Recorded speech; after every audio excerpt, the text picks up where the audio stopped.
asalaamaaleykum mbokk yi safo di ñu seetaan ci waxtu wi ci ànd xeex corona ci weekend bi bëroon nañu waaye dellusiwaat nañu tey ci altine bi ngir ànd ak yéen ci seen émission bi nga xam ne dañ ko jagleel mbas mi tey ñaan saa su nekk rek émission bi dakk ndax mbas mi daal ñuy ñaani tamit mbas mi dal di fi jógee waaye nag ni ki tey ji ci altine ji daañ leen defal xayma bés bi ànd ci ak docteur Marie Khemesse Ngom Ndiaye bu ñu fi jógee yi tamit ni ñu koy defee saa su nekk daañu am benn maire bu nga xam ni moom la ñuy jokkool ci li nga xam ni noonu lay liggéeyee ak goxam ci wàllu xeex corona bi tey ji nag dañuy dem ba Golfe Sud ànd ca ak Aïda Sow Diawara bu ñu fa jógee yi tamit daañu dem ba réewum Brésil dinañ fa fekk jëwriñ Cheikh Ndiaye nga xam ni moom i tamit ca Amérique du Sud dinañ wax situation bi naka la demee ca dëkk boobu bu ñu ci jógee yi tamit daañu ñëw ci li nga xam ne moo di dund corona ak ñaanu bés bi jeexale ko ak Covid net dañuy daal di ubbi xët bu njëkk bi muy ànd ci ànd xeex corona muy xayma bés bi tey ji nag Sénégal am fukkeelu nitam bu ñàkk bakkanam ci lii di coronavirus bi bésu tey bi di altine ñeenti fan naka la demee. ci juróom-ñetti téeméer ak juróom-ñaar test yi nga xamante ne def nañ ko juróom-ñett fukk ak juróom-ñeent dellu si nañu am doomu jàngoro ji yooyu nag ñu ngi toll si juróom-ñeenti fukk ak juróom-benn yi nga xamante ne mooy li ñuy wax contact mooy yi nga xamante ne suñu bërëbu liggéeyukaay yi ñoo koy topp di ko saytu ñett ci yooyu ñu ngi jógee ci li ñuy wax transmission communautaire ñu ngi ci diiwaan yi ñuy wax Médina fii ci Dakar am nañ fi ñaar ca Mbuur am nañ ci benn ñeent fukk ak ñett patient mooy ñi nga xamante ne ñu ngi tëddoon ci hôpital bi ñu leen di faj ba ñu leen seetee dellu siwuñu ak doomu jàngoro yi loolu mooy wane ne wër nañu am nañu juróom benn cas grave yi nga xamante ne ñu ngi leen di faj ci service réanimation yi ci hôpital Fann ak ci hôpital principal Sénégal am na tey benn nit boo xamante ne génn na àddina loolu mooy tax tollale bi nekk ci fukk ñu ngi jaal ay mbokkam ak askanu Sénégal yépp di ñaan yal na ko yàlla xare àjjana ñi nga xamante ne ñoo tëdd des ci lal hôpital yi seen wér-gu-yaram mu ngi am tan ci bésu tey bii dalee ko ba mbas mi duggee fii ci Sénégal ba léegi ñu ngi toll si junni ak ñaar téeméer ak juróom-ñaar fukk ak benn ci ñi nga xamante ne ñoo yore doomu jàngoro ji ci yooyu ñeenti téeméer ak fukk ak juróom wër nañu amatuñu doomu jàngoro ji fukk génn nañu àddina benn delloo nañ ko ci dëkk ba mu jóge woon. ayca gis ngeen ko noonu lim bi di gën di takku cas communautaire yi également ñu koy gën di ràññee nombre de décès yi yokk ba egg ci fukk kon nag li nga xam ni rek moom la ñuy wax mooy nit ñi nañu wéyal di takk masque yi nañu wéyal également di doxal li nga xam ne moom la leen kër docteur sant mooy raxas loxo yi ak saabu wala bokk ngeen am alcogel li ci des itamit moo di ni ñuy garder distanciation sociale yi ak lépp lu nga xamante ni rek dafay gën a tax jàngoro ji law ñu daal di koy bàyyi loolu moom moo am solo ñuy jaajëfal ministre de la santé ak ñëpp ñi nga xam ni ñoom ñoo nekk ci kuréel gi di liggéey bu mucc ayib ba tey ji jàngoro ji di dellu ginnaaw ndax tey boo xoolee lu mat ñeent fukk ak ñett wér nañu waaye nag bu fekkee ni dañu bëgg a jàppale kër docteur ñun suñu bopp faw ñu fagaru ci jàngoro ji bu ko defee waa kër docteur yi tamit seen liggéey gën a wàññeeku ñu ngi leen di jaajëfal saa su nekk di leen wax ni ñi ngi ci seen ginnaaw takk der yi également ñoom tamit ñi ngi leen di jëfal ci àdduna bi am nañu 3 578 798 cas ci altine tey ji 248 423 yu nga xam ne ñàkk nañu seen bakkan ñi ci wér toll nañ ci 1 million ak 158 000 yu dellu seen ay kër kon nag nañu gën a rek góorgóorlu xam ni feebar bi naam kër docteur ñi ngi def seen kem kartan waaye kenn xamagul lan mooy saafara si dëgg-dëgg chercheurs yi ñu ngi continuer di seet nu ñuy def bu ñu fa jógee dañuy daal di dem ba Golf Sud fekk fa madame le maire Aïda Sow Diawara madame le maire ñi ngi lay nuyu di la dalal jàmm ci ITV ci émission bi nga xam ni moom la ñu jagleel ànd xeex coronavirus di mbas mi nga xam ni moom moo lëmbee àdduna madame le maire ñu bàyyi la d'abord nga nuyoo ak askan bi balaa ñuy ñëw ci laaj bu njëkk bi. jërëjëf Malick maa ngi nuyu seen auditeurs yi ak seen auditrices yëpp. di leen wax bismillah fii ci Golf Sud di wax ne maa ngi nuyu waa Golf Sud yëpp di nuyu waa Géejawaay nuyu waa Sénégal yëpp. madame le maire bu ñu la ni woon nga présenté ñu tey ji Golf Sud commune Golf Sud boo ñu ko doon présenté tey madame le maire noo ñu koy présenté. commune Golf Sud dafa déparé ci cité Faysal ca autoroute ba ñëw ba boo passé centre commercial. bi nekk wet yoonu Cambérène nga jóge fa boo jëlee case bi nga continuer ba kër Serigne Mansour jaar ci cité Faysal jaar ci amo 1 amo 2 amo 3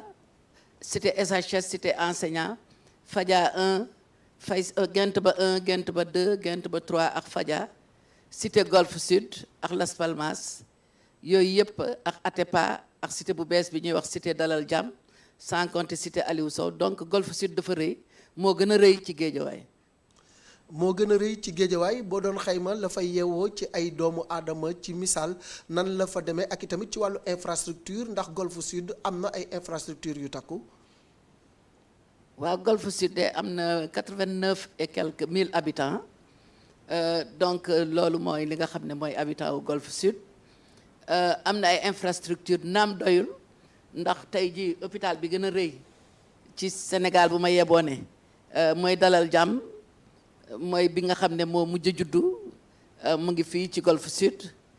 am nañu 4 poste de santé benn fii mi benn na Golf ak benn unité 4 ndax unité 4 première tranche muy unité 1 ba 6 ci Golf la bokk am nañu ay école am nañu 14 écoles publiques yu élémentaire am lu mut 87 écoles privées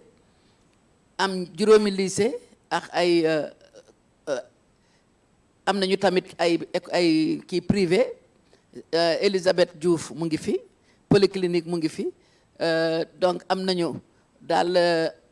am nañu maison des jeunes am nañu fii ci unité 4 donc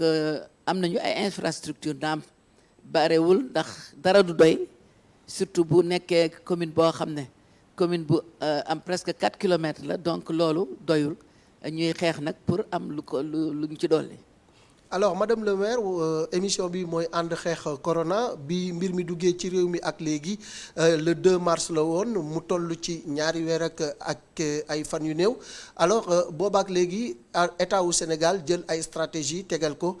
waa Kër Docteur xelal yi tamit président de la République ci mesures yi nga xam ne war nañ ko jël boobaak léegi jàngoro ji mi ngi wéy di law tey ji rek am nañu 89 nouveaux cas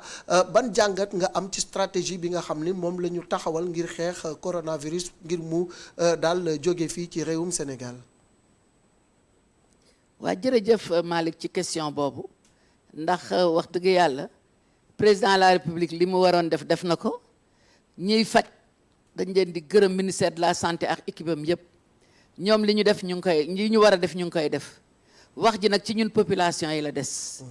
ndax bu fekkee di ñooñ ñëpp ñu ngi def préfet yi def li ñu war a def sous préfet yi def li ñu war a def maire yi def li ñu war a def. police def li mu war a def armée def li mu war a def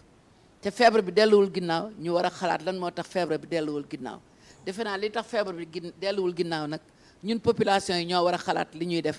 ndax buñ ne toog leen ci seen kër yi du ñu toog ci kër yi buñ ne takk leen masque du ñu takk masque buñ ne bu kenn groupe koñ boo romb fekk xale yu góor ya groupe taxaw buñ ne bu kenn tukki ngay gis ñi di sàcc di jógee région bii dem ca beneen région kon feebar bi fi mu ne te feebar bi amul tànk kon ñun ñoo koy yore di ànd ak moom di dox di dem kon nag tey jii ñun ñii ñëpp war nañoo tiit ndax ak li ci état def yëpp ak li ci maire def yëpp ak li ci police ak gendarmerie armée ñëpp liñ ci def ku dee yaa ngi xëy suba ba ngoon di ci def yéen presse desu leen ci ginnaaw ndax bu du woon yéen du ñu xam li xew kon ku nekk yaa ngi def sa partition te feebar bi delluwul ginnaaw kon dama ne tey jii sénégalais yi war nañu xalaataat seet seen comportement changé ko ndax changement de comportement rek mooy tax ak mentalité mooy tax feebar bi dellu ginnaaw pour mu jóge fi foog ñu xoolaat suñuy bopp déglu suñuy autorité li ñuy wax di ko def bu ko defee feebar bi dellu ginnaaw tey ji moom jaaxle nañu lool ndax feebar bi tas na ci dëkk bi bu dee dëgg rek la ñuy waxante feebar bi tas na ci dëkk bi kenn xamul fu mu ne ndax cas communautaire yaa ngi gën di bare. cas communautaire yaa ngi gën di bari feebar bi tas na ci dëkk bi kër docteur ak état ak force de défense et de sécurité li ñu war a def yëpp ñi ngi koy def li ci des nag ci ñun population yi la aju muy wax ju am solo madame le maire alors ci sa commune ban situation la ñu toll ñoom ci pandémie bi jamono jile. waaw sama commune amoon na 6 ndax 11 la Guédiawaye amoon 11 yi ci Guédiawaye am nag 6 yi mu ngi bokkoon Golfe Sud. 3 yi communautaire la 3 benn bi di cas importé ñaar yi di cas suivi ñaar wér nañu mu des ñeent kon sama commune foofu la ci toll moo tax xeex bi nekkul xeex bu ndaw ci commune bi ndax fu am 3 cas communautaire ça veut dire que cas communautaire yooyu ñañu wàll yëpp kenn xamagu ko kon moo tax commune bi dal di góorgóorlu en tout cas def nañu organiser nañu ay relais yóbbu leen ci centre de santé yi ñu organiser leen former leen ñu wër ci kër yi kër par kër ñu dugg ci waxtaan ak nit ñi pour sensibiliser leen ba loolu passé ñu jël ambulance bi def crieur public dugg koñ par koñ waxtaan ak nit ñi pour ñu toog seen kër ak ñu jël mesure barrières yi ba loolu peesoo defar nañu 20 000 masques joxe ba ñu defaree 20 000 masques yooyu maire de la ville tamit dooli nañu ay masques ak yeneen donateur tey rek sëriñ daara indil nañ ma 10 douzaine ñoo ma ko dimbale parce que li ñu bëgg mooy commune bi ñëpp takk masque tey jël naa sama oto di wër wax dëgg yàlla gis naa ñëpp a ngi takk masque ñi ma gis ne takk ñu masque damay génnee ay masque dolli leen ne takk leen bu kenn génn te takkoo masque waaye nag Malick du takk masque boobu rek mooy tax ñu rëcc de lii tax ñu rëcc mooy ñu toog ci kër yi te jël mesure barrière yi loolu mooy tax ñu rëcc waaye takk masque rek topp dëkk bi di wër loolu du tax nga rëcc boo takkee masque it pour protéger sa bopp la aar tamit sa dëkkandoo aar sa njaboot aar ñi ngay dajeel waaye nag aar bi dëgg mooy toog sa kër booy génne nga la soxla tax a génn te boo génnee nga delluwaat sa kër defe naa ne loolu mooy tey jii li nga xam ne loolu la Sénégalais yi war a def. Madame le maire en termes de moyens lan la commune Golfe Sud mobilisé pour rek def face à cette pandémie. waaw jox nañu sëriñ daara yi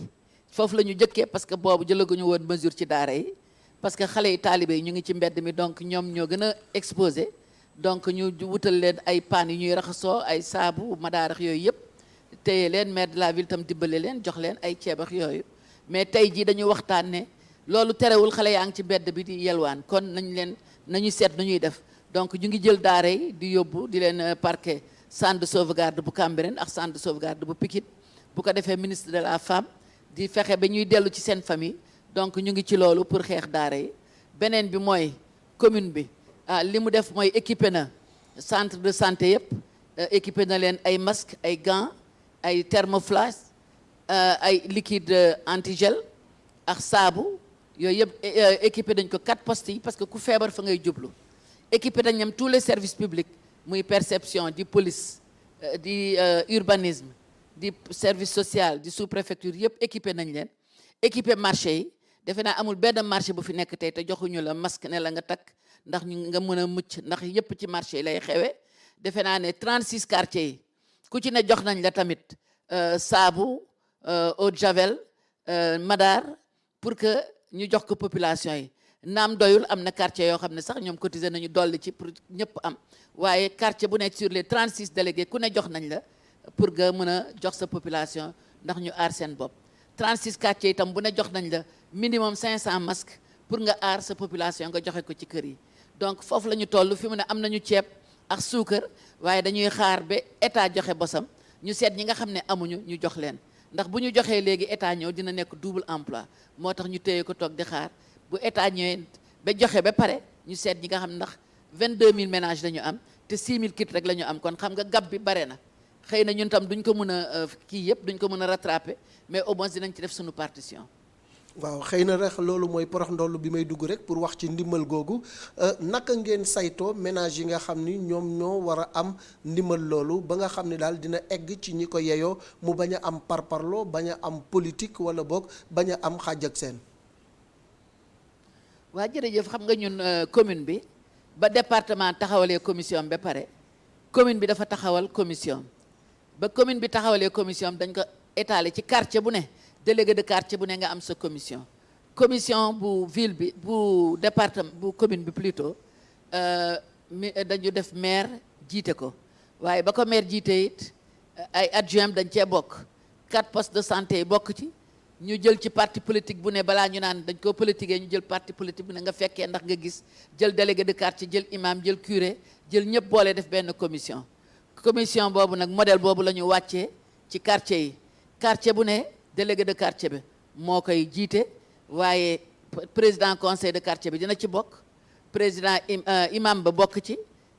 représentant curé ba bokk ci ASC ba bokk ci jeunesse yi bokk ci bàjjenu gox yi bokk ci groupement féminin yi bokk ci ak kenn képp koo xam ne yaakaar nañ ne dinañ ci mën a jàpp mais loolu mooy li nga xam ne mooy former comité bi nga xam ne mooy ci quartier bi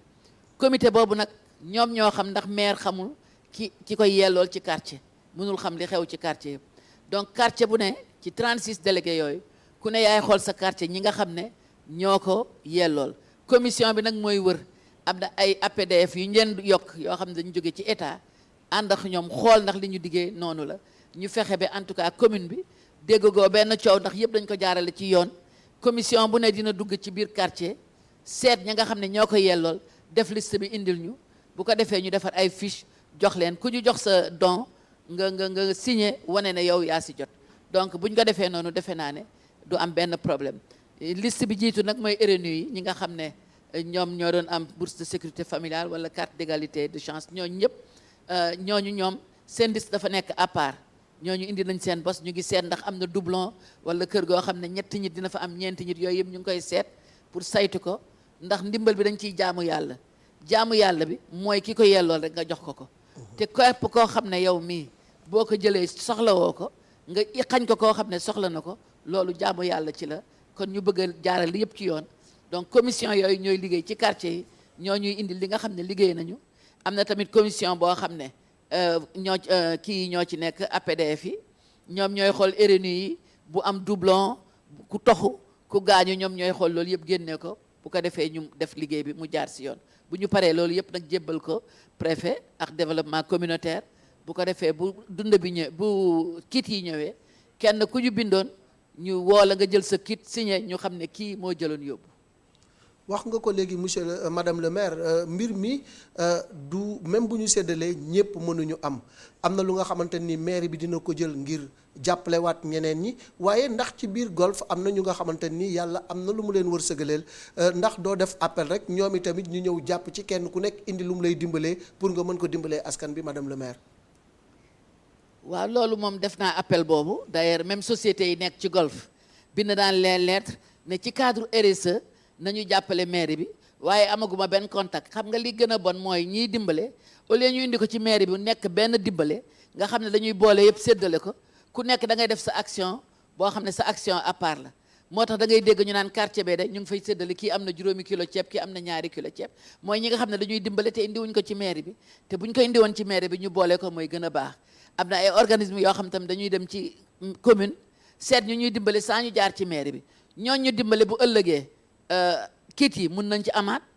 donc dinañ am ñaari yoon janox koo xam ne amul sax benn yoon donc yooyu yëpp population yi ñoo war a am boobu prise de conscience mais sénégalais amul prise de conscience su naa dem dimbali mairie foog nañ ne mairie moo war a yore yëpp te mairie bi moom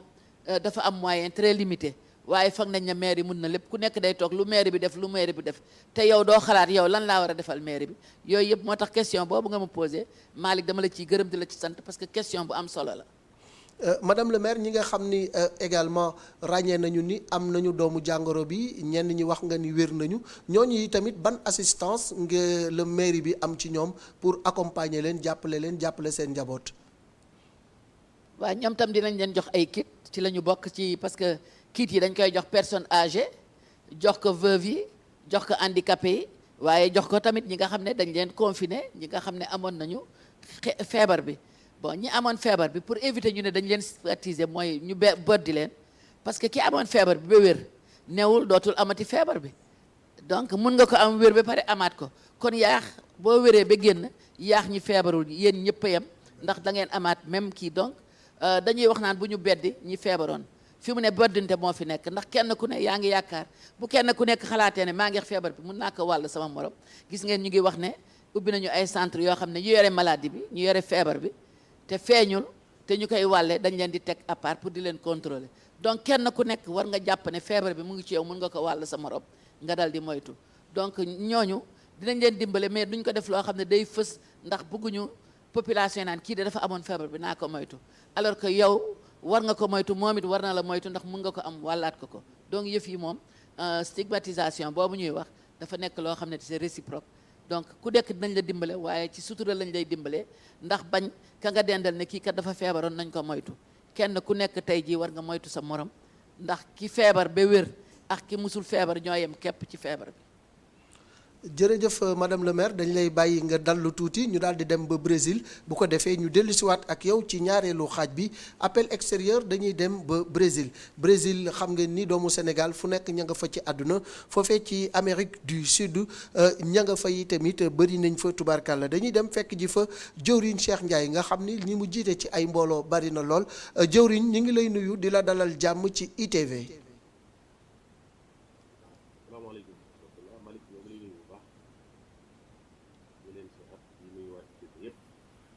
di la sant bu baax ci opportunité bi ñuy jox di ma toog indi ay waxtaan ci nekk Sénégal yi ni nga ko waxee rek am na ci Sénégal yi bëri na trop ñu ngi nuyu Malick Assane Samba Diop Mamadou Yoro Kane ak ñëpp ñu ngi vraiment ITV di télé référence télé boo xam ne vraiment ñu ñaan suñu borom gën koo doon. Amin ñu ñaan rek nga gën a yëkkati kàddu gi jëwriñ Cheikh Ndiaye alors situation bi foofu ci Brésil nan la tëddee parce que ñu bëri dañuy jot information fu nekk ci àdduna mais information yu jógee réew mu mel ni Brésil Sénégalais yi duñ koy faral di am ndax mën nga ñu dimbali ci situation bi foofu ci wàllu Covid 19 lii. waaw fii ci Brésil booy xool comme noonu ko waxee dafa nekk une zone boo xam ne dafa éloigné un peu te xëy na médias yi bon vraiment. ubbi ko wuñ ci secteur bi bu baax a baax mais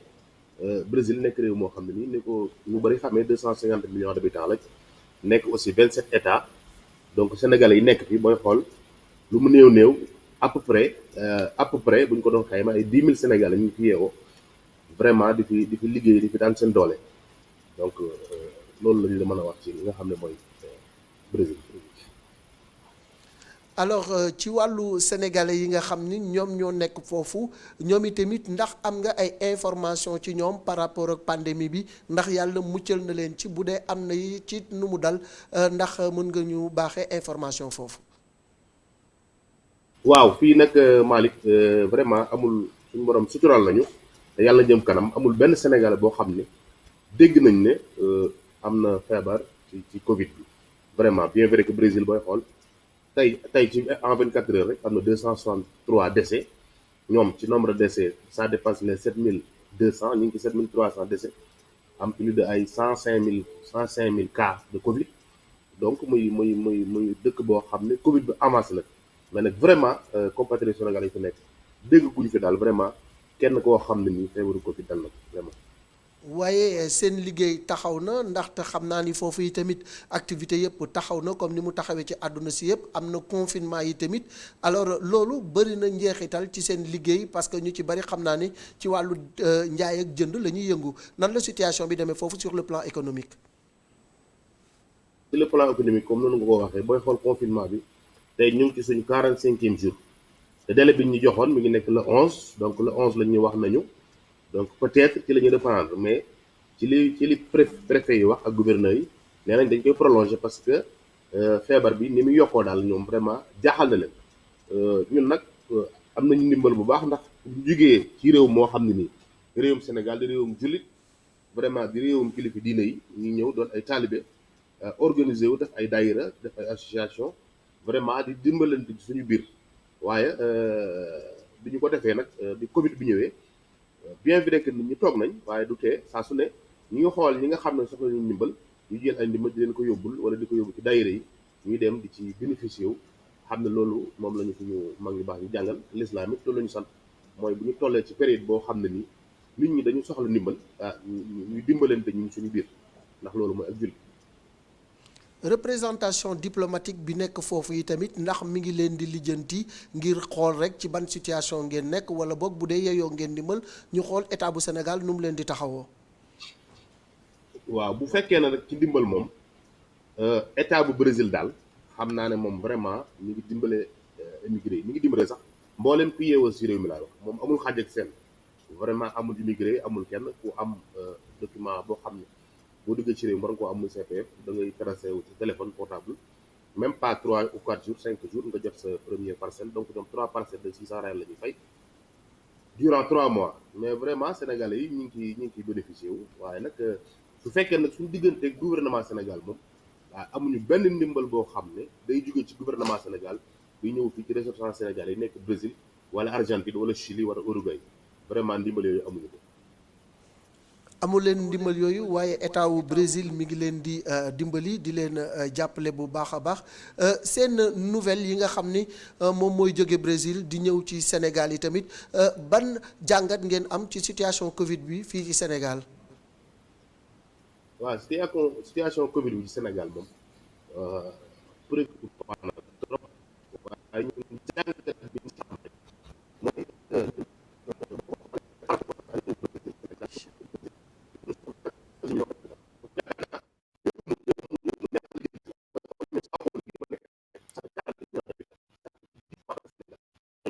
bi dafa am tuuti jafe-jafe ci déggante bi ak Cheikh Ndiaye jëwriñ dafa mel ni dafa am tuuti jafe-jafe xam naa ni problème mu réseau la ndax Brésil dafa xaw a sori nga dellu si waat rek ci laaj boobu nga xam ne laajoon naa la ko nga baamtuwaat ko. waaw ma ne par rapport Sénégal ak Brésil li ñu wutale mooy ñun Sénégal dañoo bariwut donc dañoo néew lool waaw booy xool ay 10 millions habitants lañ. te Brésil booy xool wax naa ko ci njëlbeen gi 250 millions d'habitants la booy xool Brésil c'est beaucoup plus vaste que Sénégal Sao Paulo bi ñu nekk rek ça fait 40 millions d'habitants te ñoom seen gouvernement vraiment gère nañ la situation mooy fexe nañ ba débloquer ay ressources dimbale ñi nga xam ne ñooy yeewoo ci réew mi donc su fekkee nag réew moo xam ne 250 millions d'habitants mooy mën a def loolu en une semaine yaakaar naa réewum Sénégal am 10 millions d'habitants ou 14 millions ou 13 war na man dimbale ay doomu réewum parce que affaire bi célérité la ñuy wax célérité mooy lu gaaw mais nag bu fekkee ne dafa bëgg a nekk médecin après la mort nit ñi dootuñu ko soxla parce que vraiment ñi ngi naan émigration 12 milliards 500 mais gisuñu dara ambassadeur bi fi nekk génnoon na def déclaration ci benn page Facebook wax ne jot na 10 millions mais ba léegi daal amul benn Sénégalais bala moo da wax ne jaruñu na naas amul waaye nag comme ni ma la ko waxee rek ñu ngi sant yàlla yàgg nañ si dëkk bi vraiment am nañu fi def 20 ans am nañu fi def 10 ans am nañu def 15 ans vraiment di fi liggéey di daan seen doole suñu borom daal ñu ngi leen suturaal waaye daal amul ndimbal daal boo xam ne mi ngi jóge ci gouvernement Sénégal moom di ñëw fii ci Brésil wala Argentine wala Chili amuñu ko vraiment. ku wax Brésil di doomu Sénégal sa xel dafay dem ci football ndax réew la bu nga xamante ni football religion la fa la ko jale ci Pelé daal ci Socrates ba ci ñoom Zico ba egsi tey jii ci xale yi nga xamante ni ñoom ñoo fi nekk tey jii football bi foofu ci Brésil ndax dafa taxaw wala boog yeneen activité yëpp dafa taxaw comme ni football bi taxawee. waaw football bi dafa taxaw non seulement sax football bi taxaw na mais ñoom dañoo jël seen stade yi gën a mag ci dëkk bi def ko ay site d'hébergement pour Covid bi nga xam ne stade yooyu moom la ñu aménagé def ko ay site pour ñi nga xam ne ñoo yor Covid bi ñu leen fay faj donc ñoom seen activité yëpp daal fii ci Brésil moom arrêté na comme ni mu arrêté ci leen réew. alors tey jii seen njaboot yi nga xam ni ñoom ñoo nekk fii ci réew mi ci Sénégal amaana na ngeen leen doon jàppale mënatu la nekk ndax yéen a ngi déggante ak ñoom di dalal seen xel ñoom itamit ci li nga xam ne rek mooy mbas mi wër àdduna. waaw ñoo ngi déggante ak ñoom xam nga fii moom ak réseaux sociaux yi léegi mënoo toog 24 heures di déggoo sa waa kër te mooy li ma la wax rek suñu borom moom biir bu mu xar rek moo cay def la nga xam ne ni moo koy dund ndax Serigne Saliou Mbacke boo waxoon nee na doomu aadama ñaari biir la am muy biiru bàmmeelam ak biiru boppam biiru bàmmeelam mu ci def lu ko fekk waaye nag biiru boppam na ko bàyyi suñu borom mooy ko war lan teg loolu ci def vraiment ñu ngi toog waaye nag suñu njaboot xiifu ñu maruñu vraiment loolu sant yàlla bu baax alhamdulilah. ñi ngi lay jaajëfal bu fekkee ni am na rek lu nga xam ni message la boo bëgg a jàllale à travers ITV ñu bàyyi la jëwriñ nga jàllale ko balaa ñuy dem feneen. waaw message bi may jàllale daal ci xam naa boo ko doon jàll ci gouvernement bi mooy suñu doomu réew yi nga xam ne dañoo jógee woon Brésil ñeneen jóge Argentine Chili ñeneen jóge Uruguay dem vacances Sénégal seen séjour jeex ñoom instant bi ñu ngi ne ci ay jafe-jafe war a ñëwaat vraiment séjour bi nga xam ne réew Brésil joxoon na leen ko Argentine Uruguay séjour boobu am na ci ñoo xam ne jeexal nañ donc ñoom équation bi ñu nekk nag instant bi mooy nan la ñuy def ba vraiment yombalaatal leen seen retour ndax contrainte document day am ndax bu fekkee nekk nañ si biti ba seen document jeex bu ñu bëggee duggaat mën nañu amu problème donc ñoom def nañ benn collectif xam naa dinaa la jox après seen i coordonnées bu ko defee prochaine émission bi nga mën leen a dalal ñu wax la jafe-jafe yi nga xam ne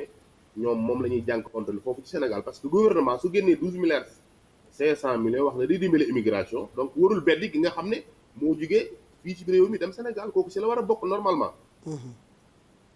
waaye nag su fekkee na ñun ñu fi nekk ñun dañoo am jafe-jafe jot ci ndimbal gi yaakaar naa ña nekk Sénégal moom taxul ñuy wax xam naa daal am na lu baree bari loo xam ne gouvernement war na ko liggéeyaat fii ci Brésil ak Argentine ak Chili ak Uruguay doomi Sénégalais yi ñi ngi fi bari lool amuñu assistance administrative amul benn doomu réew bu nekk fii buy bëgg passeport boo xam ne demoo Sénégal wuti ko wala ngay xaar équipe bu jugee ministère intérieur ñëw pour defar ñu suñuy passeport donc loolu nag dafa contraindre ñu baree bari ndax li nga xam ne nii moom moo ko sabab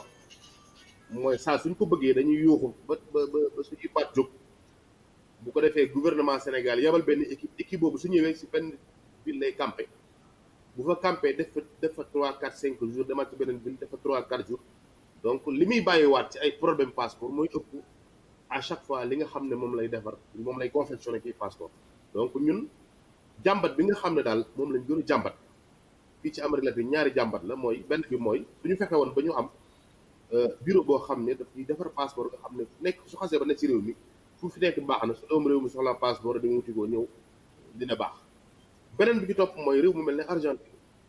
nga xam ne booy xool ni mu toll ci doomu Sénégal nañ fa mel macha allah bari fa loolu te Sénégal mënul fexe ba am relation diplomatique ak réewum Argentine loolu bokk na ci li nga xam ne ñoom handicapé na leen parce que ambassadeur de Brésil lañ ko rattaché te ambassadeur de Brésil pour mu gérer Brésil te sax moom da koo tëf fi mu toll nii donc kon pour mu gérer Argentine nag gérer Chili gérer Uruguay loolu yaakaar naa ne moo gën a indil jafe-jafe Sénégalais yi donc Sénégalais yi nekk Amérique latine daal donc doléance yooyu daal njort naa ne moom la ñu am su dee ndimbal gi nag moom vraiment ñoom xam naa jéemoon a xool Sénégal leneen lu ñu fa mën a def loo xam mën nañ ko faa jëlee mën nañ ko faa yóbbu mu dimbale waa Sénégal moo gën muy jéem a dimbale émigré yi parce que koo xam ne wax nañ ne 1000 milliards lay dugal ci lu ñu xam kooku soo ko bëggee jox 12 milliards da nga koy sonal ndax ñiy joxe 1000 milliards par an ñooñu danañ dencaat lu ëpp 1000 milliards par an donc dimbale émigré yi moom yaakaar naa gouvernement bu ko jéemee mënu ko donc li waroon jiitu nag mooy concertation dafa waroon a concerter ak les principaux acteurs concernés parce que ñoom li leen gën a rey mooy ci ñuy basé wu mooy théoriquement ci ambassade yi mais nag nit ki nekk ci réew mi dund ci réew mi di jaxasuk Sénégal yi kooku moo gën a xam réalité ambassade yi te ñooñu dañ leen di beddi mooy association yi mooy daayira yi mooy ñooñu duñu wax ak ñoom ambassade li muy def li mu man mooy toog ci bureau ñu ne ko nangam am na mu bind envoyé Dakar mais du li muy bind en général du bokk en général ak réalité réew mi ndax réalité réew ki dund ci réew 10 ans 20 ans 5 ans moo ko mën a xam mais ambassade boo xam fu ñëwee 2 ans 1 an 3 ans la fi def nga yóbbu keneen ñëw kooku mënu laa wax dëgg réalité yi Sénégal dund te ambassade yi nekk fii ci Amérique latine bi fi nekk nii dafa ñoo jegewul donc mi ngi nekk à Brasilia tey su ma fi bëggoon dem su ma jëlee oto danaa daw 15 heures de temps pour mën a egg mën a lijjanti dawaat 15 heures de temps ñibbis am na ñoo xam ne nii danañ def 23 heures de temps pour mën a def rallier ambassade donc jërëjëf parfois ci ay contrat de travail la ñu nekk donc contrainte yi daal fii ci Amérique latine bari na loolu moom bari na donc ni nga ko waxee sa début aussi noonu la am nañ isolement par rapport ak Sénégal parce que doo dégg benn information du jógee fii dem foofu loolu nag xam naa yéen ñi nga xam ne yéenay liggéey média moom am ngeen sa waaru mag woo xam ni war ngeen ko si bay yaatal seen i jërëjëf Cheikh bànqaas fexe ba fii ak Argentine ak Uruguay ak Chili ak Paraguay yëpp ngeen am fa ay représentant yoo xam ne ay journalistes la ñuy doon di leen mën a jox information sénégalais yi parce que ci biir Covid bi rek 3 Sénégalais décédé lañ fii ci réew mi fii ci Brésil donc bi ñu décédé dañoo mujj obligé enterré leen fii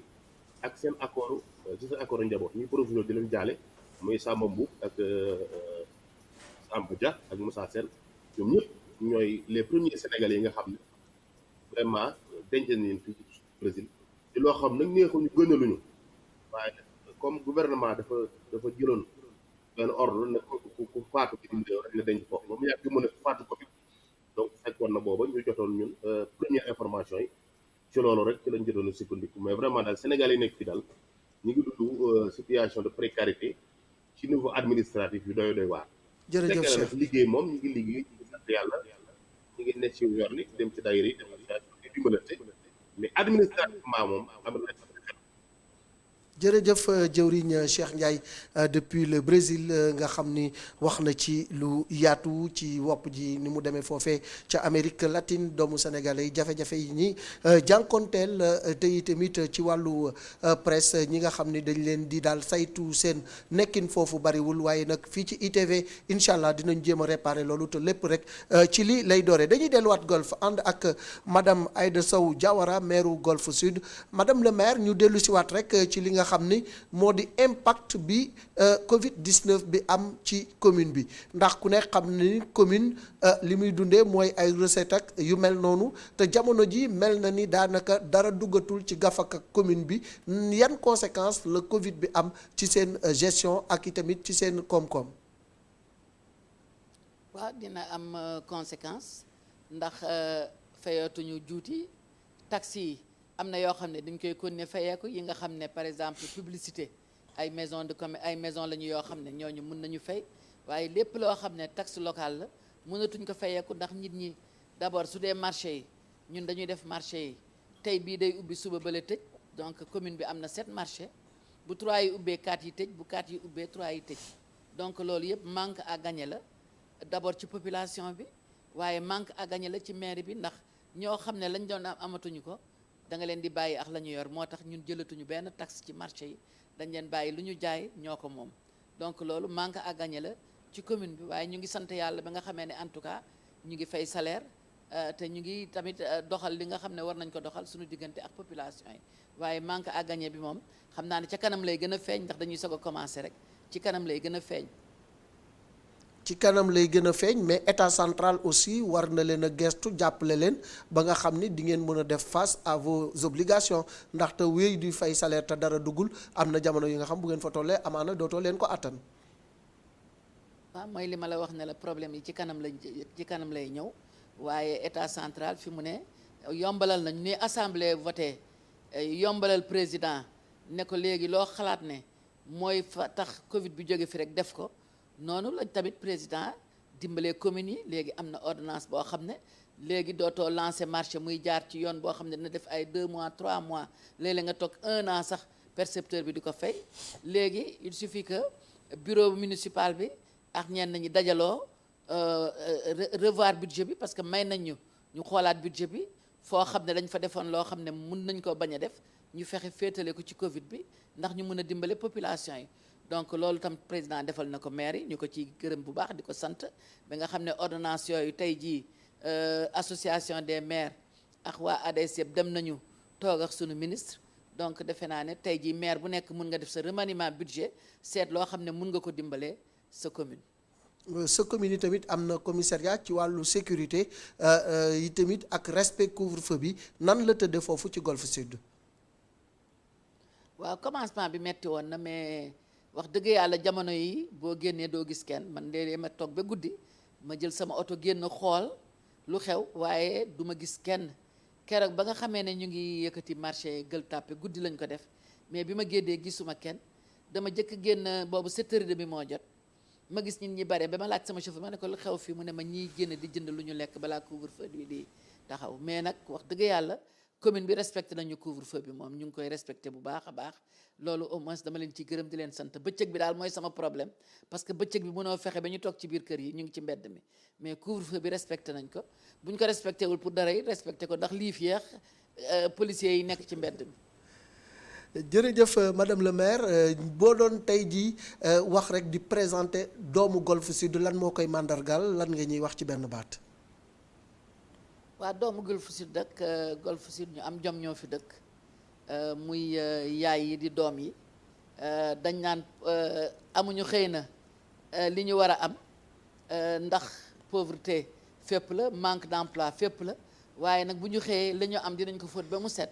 sol ko génn boo génnee 4 heures du matin di nga gis yaay yi nekk ci tali bi ñu ngay wuti ji lu ñuy liggéey di nga gis xale yi tamit ñu dugg ci kaar yi dem ñu ngay wuti ji ñoom it lu ñu am pour indi seen famille te defe naa ne doomu Golf Sud tey jii ñi jàng ñi fi am diplôme bare na lool ay cadre bare na fi lool waaye dafa fekk état mënul jël ñëpp donc am na ñoo xam ne ñu ngi def seen ñu ngi def seen programme pour am ci lu ñu jàpp am na ñoo xam ne ku ne daal am nga ci looy def di jàpp mais ñi toog te amuñu lu ñu def moo ëpp donc suñu problème mooy fexe ba ñëpp am liggéey kër gu ne au moins am kenn kuy liggéey ba nga xam ne bu weer deewee kër gu ne saaku ceeb dina fa mën a dugg. Madame le maire ñu bàyyi la nga tàggatoo ak message bi nga xam ni moom ngay lancé à l'endroit de la jeunesse et des populations de Golf. waaw population Golf Sud de li ma leen di ñaan rek moo di ñu fexe ba beneen cas bañ fi amaat pour beneen cas bañ fi am nag mooy kenn ku nekk na nga toog sa kër kenn ku nekk na nga toog sa kër amul dem ngénte amul dem dëj amul dem fenn situation moo ko laaj koo demul ngénteem du la mere amul damaa na ma nit maa ngi koy seeti ji sama dëkkandoo bi gëj naa gis naa ko seeti ji samay doom man dañ may wax ne ma bu njëkk ba pour won say parents ne am nga amour si ñoom da nga leen di seeti tey jii ku bëgg a won ne am nga amour ci say parents doo leen seeti da ngeen di bàyyi si jàmm kon loolu mooy liy wax ji ku nekk na nga toog sa kër ñu respecté raxasu yi respecté bañu nuyante yi respecté soreyantoo yi respecté mbedd mi ku nekk daal na toog këram bu ñëpp toogee seen kër jàmm dina na ñooy feebar bi jóge fi loolu ma wax ci Golf Sud dafa valable ci Sénégal yëpp ak ci monde bi yëpp kenn ku nekk boo toogee sa kër feebar bi jóge fi waaye boo ne bu ma toogee du ma am lu ma lekk te feebar bi ñaari weer rek la defagum te xamuñu fu ñu jëm ak moom xamuñu kañ lay jeex kon war nañ jël suñu disposition léegi ba nga xamee ne ku nekk toog sa kër xeex feebar bi daal mooy ku nekk na toog këram xeex bi pour que ñu gañee ko mooy ku nekk na toog këram amul beneen remède ñu ngi wax naan boo naanee garab bi boo kii mais daal garab bi nga xam ne moo gën a baax garab bi nga xam ne moo gën a efficace mooy toog sa kër te takk sa masque génn daal boo mënul bañ a génn nga génn doxi farata dellu si moo gën di taxawaalu dem ay xewax di seeti ji ay ñita dem gis grand place nga taxaw fa yooyu yëpp day tax feebar bi di gën a law kon nag damay ñaan population Golf Sud muy mag ñi ak ndaw ñi mag ñi sax doo leen gis ci mbedd mi xale yi ngay gis donc maa ngi ñaan xale yi nañ toog ci kër yi toog ci seen wetu parents yi bu ko defee feebar bi jóge fi ku nekk delluwaat ci sa sago ndax tey jii metti na ñi doon jaay nuñ koy waxatee marchand ambulant yi sonn nañu ñi doon jaay marché yi tey nga jaay suba doo jaay bu ñu sañoon marché bi day continuer toujours ñun ñi da ngay soxla dara sax ne ah tey marché ubbiwul kon soxlawul ngay dem kon yooyu yëpp nag pour mu jóge fi na ku ne toog sa kër bu ñëpp toogee seen kër rek feebar bi dina fi jóge ndax dootul am ku ànd ak moom dox dem ñu bàyyi dem ci dëkk dëkk ndax da ngay jékki-jékki ñu la kaay kat kër gi am na ku jóge dëkk sàngam ñëw na fi kër gi kooku fu mu jaar ba egsi teñ na voyage interurbain amatul donc yëf yi kenn ku nekk yaa war a jël sa kii en main waaye boo jógee ne tey ji damay daw fi ma dëkk maa ngi dem seeti sama mbokk mais dem dëkki këram nga jóge fa nga jóge ak feebar bi dem wàll ko sa mbokk moom ak njabootam yëpp amel nga ko ak kon daal fi mu ne daal Malick ku nekk na toog këram rek bu ku nekk toogee këram rek feebar bi daw dem yoonam. jërëjëf madame Aïda Sow Diawara ak loolu nga xam ni wax na ko am na solo lool ndax kàddu yooyu ku ko dégg xam ni kàdduy ndey la kàdduy jaboot la ndax li nga xam ni moo ko préoccupé rek moo di ni moom ndey ji seex la njaaxaanaay la war a tëdde te boo nekkee ndey ji seex war a tëdde njaaxaanaay conseil booy jox danga koy jox ñépp mu jariñ leen kon maman ñi ngi lay ñaanal yàlla guddal sa fan yàlla oyofal yan bi te conseil yi nga xam ne également joxe nga ko askan bi jëfe ko parce que loolu mu wax rek moom moo am solo kenn ku ci nekk tey jii wax naa ko barki dem bu ma ne guerre la te guerre ay soldaar ñoo koy def kenn ku ci nekk yaay soldaar fagaru moo gën faju te tamit jël sa ay matuwaay balaa xobbi ko balaa ngay lakkale loolu la olof wax kon nag nañu jël matuwaay yépp dimbali waa kër docteur ñu dimbali ñu ndax je pense que loolu mooy li ëpp solo dañuy daal di ànd ci dundu couvre-feu ànd ci ak ñaari sportif yu nga xam ne ñu bëri ràññee nañ leen ci biir réew mi.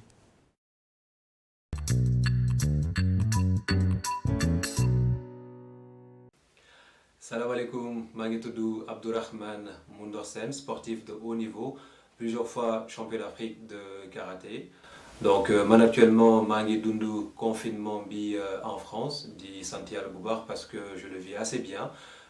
ndaxte malgré que dañuy tere entraînement yi ci dojo yi wala les entraînements groupés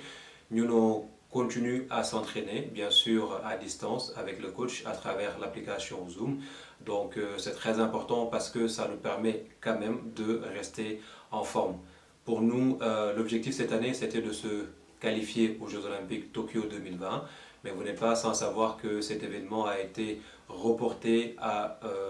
2021. Cela prouve juste que ne virus bi lu am la et que lu graaw la te itam comme ni ñu ko gisee à travers les médias mu ngi def ay ravages yu méttee métti.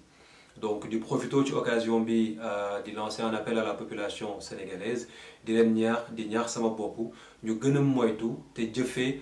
directive yi nga xamante ne ministère de la santé joxe na ko directive yu demee ni que takk masque bu fekkee da ngay génn wala boog nga toog sa kër bu fekkee amuloo lu am solo looy def ci biti. di itam jaajëfal tout le personnel de santé mi nga xamante ne ñu ngi def un travail remarquable pour aar nit ñi. ñoom bu ñu leen bëggee jàppale il faut que ñuy jëfee ndigal yi nga xamante ne ministère de la santé joxe na ko donc nañu toog suñu kër aar suñu bopp aar suñu njaboot jërëjëf. Bonjour à toutes, bonjour à tous, c'est Khalilou Fadiga. Écoutez, juste pour rassurer toutes les personnes qui m'aiment et qui pensent à moi. Donc il y a beaucoup de choses qui ont été écrites depuis quelques heures maintenant. Alors je vous rassure, tout ça est complètement faux. Malheureusement, au Sénégal, j'ai l'impression que c'est devenu un petit peu une habitude. Donc voilà mon certificat médical, comme vous pouvez le voir, avec mon nom, Fadiga Khalilou, avec la date du premier test, n'est-ce pas? Et j'ai fait donc les 2 tests. Et vous pouvez lire ici que c'est bien Covid et c'est négatif. Et bien sûr, ceci a été fait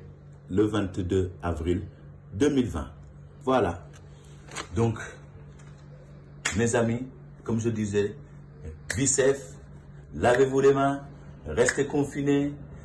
suivez les règlements. Si vous devez voyager, mettez un masque, mettez des gants. En fait, faites toutes les protections possibles pour vous et pour les personnes qui vous aiment. À bientôt. merci Khalilou Fadiga mu doon indi rek ay leeral ci liñ doon wax ni dañ ko quarantaine mu ne moom dafa jógee voyage rek dal di ñëw bi mu ñëwee yi tamit li ko war def na ko mooy ñu defal ko test mu négatif waaye nag fukki fan ak ñeent muy 14 moom la toog ba mu wóor ko ni dara jotu ko waaye mi ngi dalal xelu ñëpp di digal ñëpp yi tamit ñu respecté li nga xam ni moom la kër docteur wax dañuy daal di ànd ak suñu ay imam ci li nga xam ni moo di ñaanu bés bi ñu ànd ci d'abord ak Abbé Alphonse Ndour ak imam Zakaria Cissé. In nomine Patris et Filii et Spiritus Sancti. Amen. borom bi suñu yàlla ñu ngi sàkku ci yow ndimbal ci jamono juule di jamono gu metti ci kaw askan gi ñu ngi lay ñaan ngir jaraag ya ña feebar te nekk ci l'hôpital yi ñu ngi lay ñaan ngir ña leen di faj ñu ngi lay ñaan ngir njiitu réew yi xëppal sa yërmande ci njaboot gi sàkku ci yow ndimbal gi le te may ko mu dund ci sa kanam di niir sa leewaay te di jaamu sa coofel ñu ngi la koy dagan ci barke Krista bi suñu boroom amen ci turu baay bi doom ji ak xel mu sell mi amen alhamdulillahi ala ni'mati al-islam summa salatu wa salamu ala ashraf al-mursalin muhammad ibn abdillahi wa ala alihi wa sahbihi ajma'in mbokk yi topp ITV rawatina ci programme bi di ànd xeex corona ñaan yi leen di indil mu bokk ci ni ñuy xeexee corona ñaan dellu ci borom bi toroxlul ko tàllal ko ay loxo gannaaw bi ñu jëlee sabab yi loolu tamit benn sabab la ci xeex ko moo tax ñu leen koy indil mu bokk ci ñaan bi yonent bi sallallahu alayhi wa sallam ñaan saxaaba yi waxoon ko mooy xasbuna allahu wa ni'mal wakil xasbuna allahu wa ni'mal wakil xasbuna allahu wa ni'mal wakil li muy tekki mooy yàlla doy nañu ci lépp lu mu mën a doon yàlla rek doy nañu ci sàmmañ yàlla doy nañu ci aar ñu yàlla doy nañu ci ñoŋal ñu yàlla doy nañu ci yàqañu fu yàq yeggul te ki ñu wéeru ki ñu doy ku baax la ku jara wéeru la ku mu doy bul tiitati dara bul ragal dara suba juróom-ñaari yoon ngoon juróom-ñaari yoon saxaaba ya bañ koy wax dañ leen tiitaloon ne leen am na ay nit yu bari yu dajafale bu ngeen di dem ñu leen di rey di leen faagaagal ragal leen nit ñooñu moytu leen si nañu wax kàddu yi ne yàlla doy nañu te ki ñu wéeru ku baax la fanqalabu bi ni'mati min allahi wa fadl lam yamsashum suu wattaba'u ridwan allah wallahu zul fadlil azim ñu dellu si ak ndam ak victoire ak ngëneelu borom bi subhanahu wa taala moo tax ku koy wax tamit ndam rek ngay am victoire rek ngay am ngëneelu borom bi rek ngay am kon mbokk yi gannaaw sabab lu yi nañuy dellu di ñaan yàlla mu sàmm ñu aar ñu daxal ñu musiba ak bala wa axiru da'wana an alhamdulillahi rabbil alamin balaa ñuy yëkkati jotaay bi ak i tamit di leen dugalal Covid net dañuy dellu rek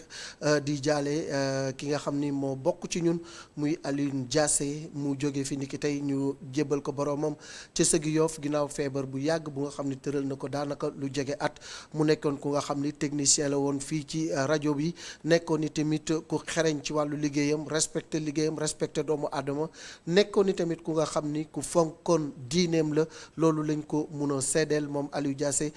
bant yi nga xam ne bàyyi na leen fii yàlla naka yàlla yàlla na leen yàlla yërëm ñu xamal leen ni nag dafa feebaroon bu yàgg loolu moo ko fi jëlee donc kon nag yàlla na ko yàlla suñu borom xaare àjjana ci weeru koor bi nga xam ni weer wu mu fonkoon la saa su nekk daan ci digle lu baax daan ci def lu baax moom Aliou Diassé directeur général ba ci suuf ñëpp ñi ngi koy jaale njabootam di ko jaal suñu bopp yi tamit di ñaan yàlla mu xaare ko àjjana kullu nafsin say xatil mawt bakkan bu mus dund di nga mus dee waaye nag ci weer wi mu dee ak ci bés bi nga xam ni ci la génn àdduna am nañu yaakaar ci moom yàlla bu ko cat jiitu si bàmmeel donc ci présentation bi Malick Thiandoum waaye nag ci réalisation bi Abdoulaye Ndiaye ci wàllu son bi Modou Diouf doomu xinin dami yu nga xam ne lépp lu jëm ci coordination bi moom moo koy doxal ci wàllu technique bi ñu ngi koy jaajëfal moom tamit Sidi Niang ci wàllu cadrage bi ak Naar Diop ma nga xam ni moo ñu demaloon ca kër madame Aïda Sow Diawara ñuy gërëm madame le maire di gërëm tamit jëwriñ Cheikh Ndiaye foofee ca Brésil di leen dig daje suba incha allah ci waxtu wi ci ITV ci ànd xeex corona mu jóge fekk jàmm